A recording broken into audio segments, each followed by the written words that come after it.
سمجھتا ہوں خطابت کے لیے تو میں اپنے مہمان جناب حضرت مولانا محمد حاسم صاحب دامت برکاتہم کو دعوت دوں گا کہ وہ خطابت سماعت فرمائیں. جناب حضرت مولانا حاسم صاحب کریم آبادی.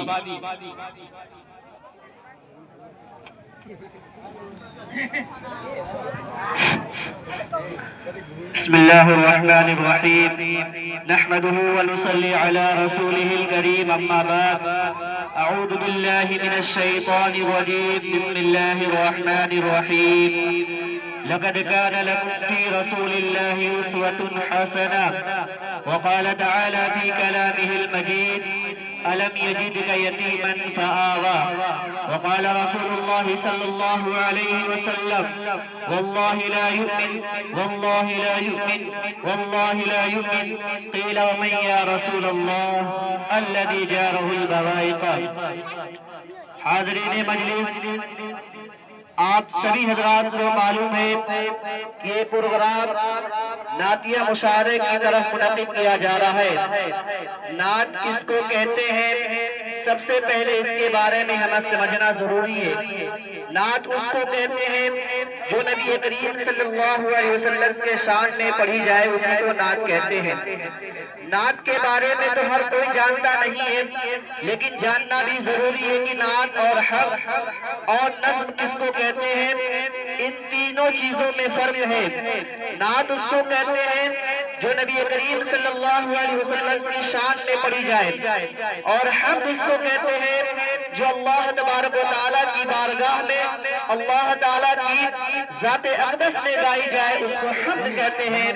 اور نظم اس کو کہتے ہیں جو کسی چیز کے بارے میں یا کسی انسان کے بارے میں یا کسی اور چیز کے بارے میں گائی، اس کو نظم کہتے ہیں.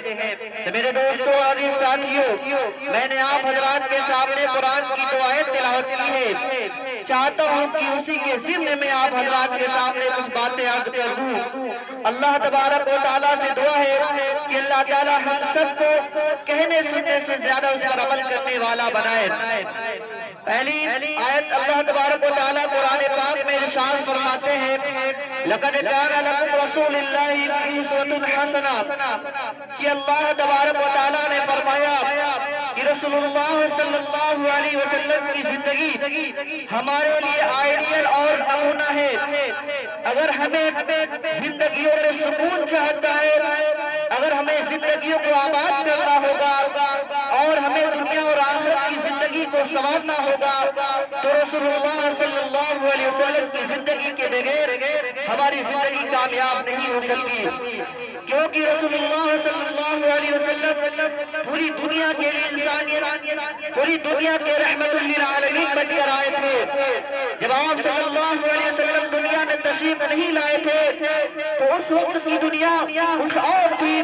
جب آپ صلی اللہ علیہ وسلم دنیا میں تشریف لائے تو آپ صلی اللہ علیہ وسلم کے آنے کے بعد دنیا کا سارا نظام بدل گیا. انسان کو حقوق کو پہچاننے لگا، والدین اپنے حقوق کو پہچاننے لگے، اولاد اپنے والدین کو حقوق کو پہچاننے لگے، ہر کوئی اپنے حقوق کو جاننے اور پہچاننے لگا. کیونکہ رسول اللہ صلی اللہ علیہ وسلم پوری دنیا کے لیے رحمت بنا کر بھیجے گئے تھے. اگر آپ صلی اللہ علیہ وسلم کا دنیا میں نہ آنا ہوتا تو یہ دنیا کا نظام درہم برہم ہوتا، یعنی یہ دنیا کا نظام کچھ بھی نہ ہوتا. یہ چاند، یہ سورج، یہ ستارے، یہ زمین، یہ چاروں چیزیں جو انسانوں کے لیے اللہ نے پیدا کیا ہے، رسول اللہ صلی اللہ علیہ وسلم کے واسطے بنا کر بھیجا گیا ہے. اگر رسول اللہ صلی اللہ علیہ وسلم کا دنیا میں نہ آنا ہوتا تو شاید ہمارا وجود بھی دنیا میں نہ ہوتا.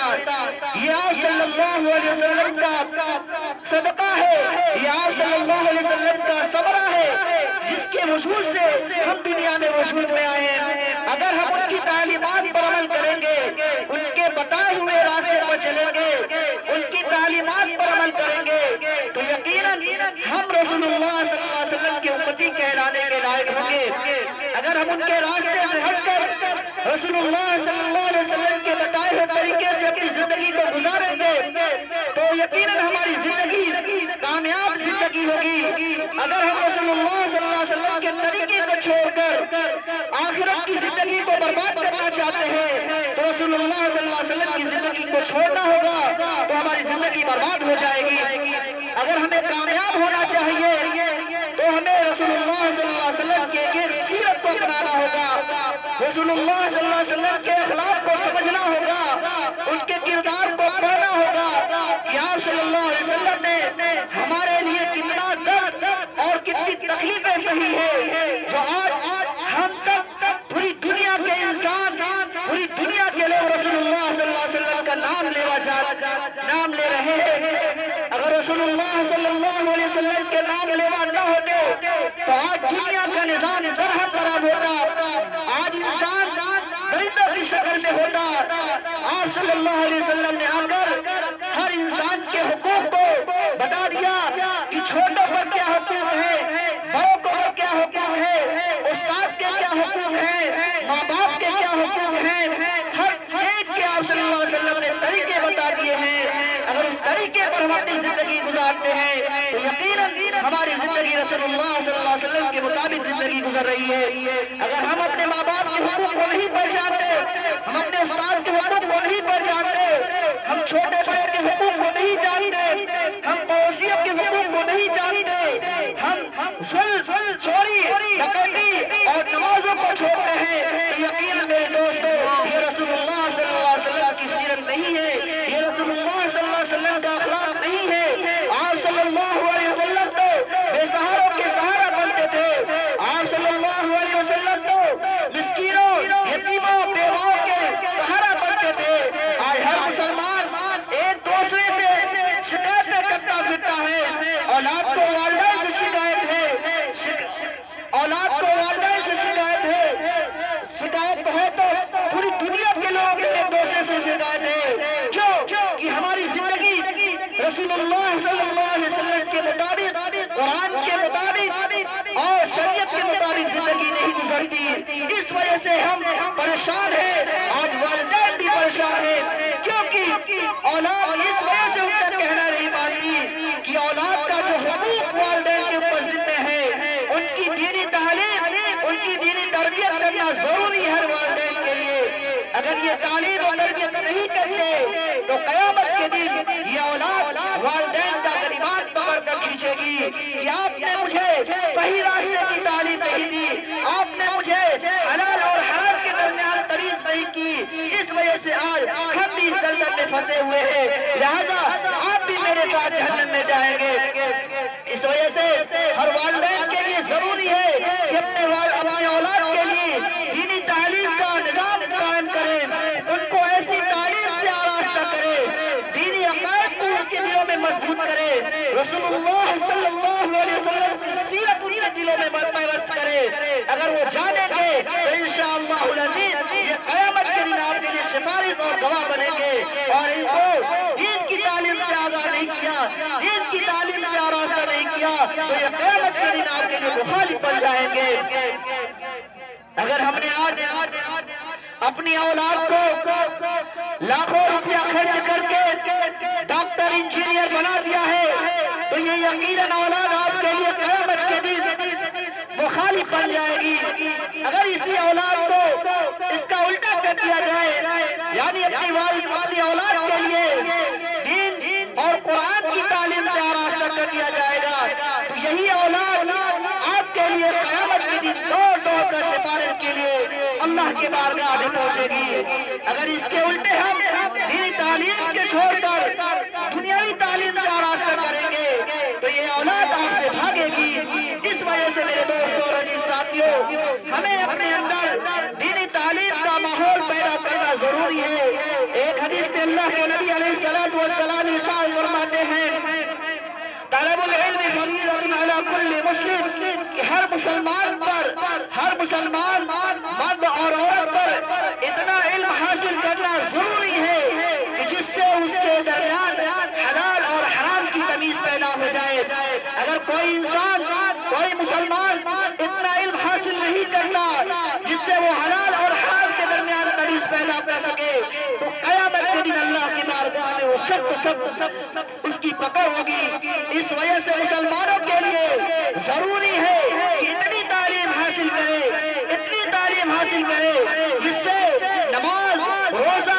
صدقات و خیرات اور حلال و حرام کے درمیان تمیز پیدا ہو جائے۔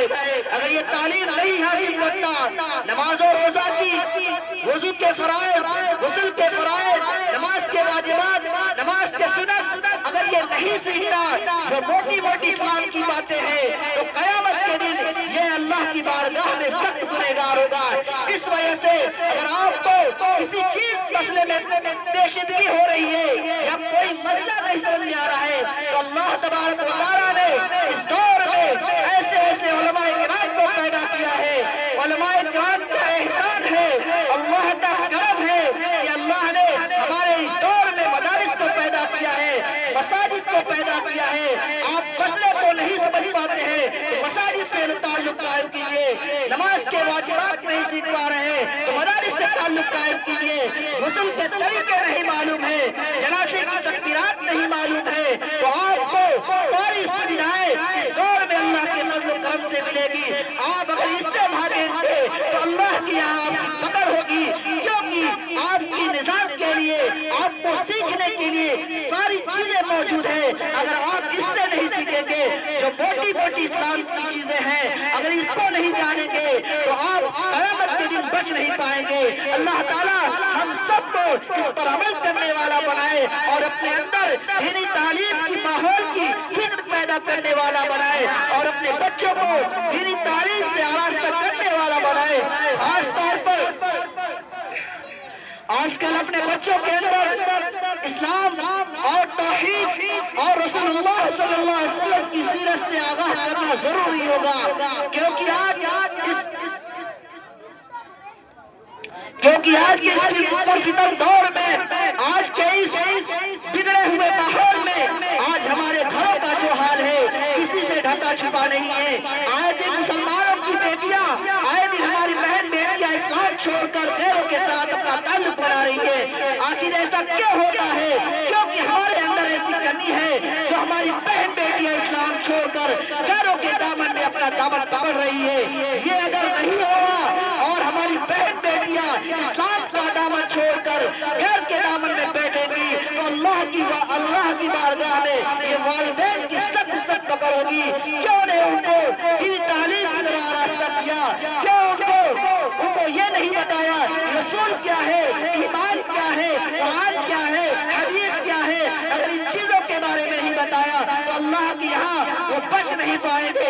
اس وجہ سے میرے دوستوں اور عزیز ساتھیوں، اپنے گھروں کو دینی تعلیم کا ماحول بنائے، قرآن کی تعلیم سے آراستہ کرائے، رسول اللہ صلی اللہ علیہ وسلم کی سیرت اپنے بچوں کو پڑھائے۔ جب ہم ان چیزوں کو پڑھائیں گے، جب ان چیزوں کو سکھائیں گے، نماز روزہ کو بتائیں گے، تو یہی بچہ آپ کے لیے مرنے کے بعد قیامت کے دن یا مرنے کے بعد جب آپ دنیا سے منقطع ہو جائیں گے تو قرآن خانی آپ کے لیے احسان ثواب کرے گا۔ اور جب یہ بچہ قرآن کی تعلیم حاصل نہیں کرے گا، قرآن نہیں پڑھے گا، تو آپ کیا کریں گے؟ مرنے کے بعد مدرسے کے کسی بچے کو بلا کر قرآن پڑھانے پہ مجبور ہوں گے۔ میرے دوستوں اور عزیز ساتھیوں، ہمیں کسی چیز کا محتاج نہیں بننا ہے، ہمیں خود اپنے پیروں پر کھڑا ہونا ہوگا، ہمیں اپنے آپ کو اپنی آخرت بنانی ہوگی، ہمیں غیروں پر محتاج، ہمیں غیروں پر توکل نہیں کرنا ہوگا، ہمیں اللہ پر توکل کرنا ہوگا۔ جب ہمیں اللہ پر توکل ہوگا تو اللہ کی نصرت ہمارے پاس آئے گی۔ جب اللہ سے تعلق اپنا مضبوط کریں گے تو اللہ تبارک و تعالیٰ فرماتے ہیں ان تنصروا اللہ ینصرکم، اگر تم اللہ تعالیٰ کی مدد کرو گے تو اللہ تعالیٰ تمہاری مدد کریں گے، اور اگر تم اللہ تعالیٰ سے کٹ کر کسی اور کی طرف متوجہ ہو جاؤ گے تو اللہ تعالیٰ کو کسی کی پرواہ نہیں کہ اللہ تعالیٰ تمہیں ہدایت دے، اللہ تعالیٰ تمہیں گمراہ کرے، وہ تو اللہ تعالیٰ کا فضل ہے، اللہ تعالیٰ کا کرم ہے، اللہ تعالیٰ کا احسان ہے کہ اللہ تعالیٰ نے ہم سب کو اس پرفتن دور میں، اس بگڑے ہوئے ماحول میں، اس نہ جانے کیا اس ماحول میں پائے جانے والی برائیوں کے دور میں ہمیں ہر طرح سے سکون، آرام، آفیت بخش رہا ہے۔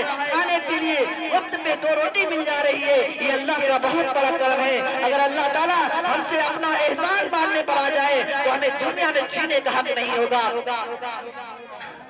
میرے دوستوں اور عزیز ساتھیوں، میں نے آپ حضرات کے سامنے ایک حدیث پڑھی تھی جس کا ترجمہ ہے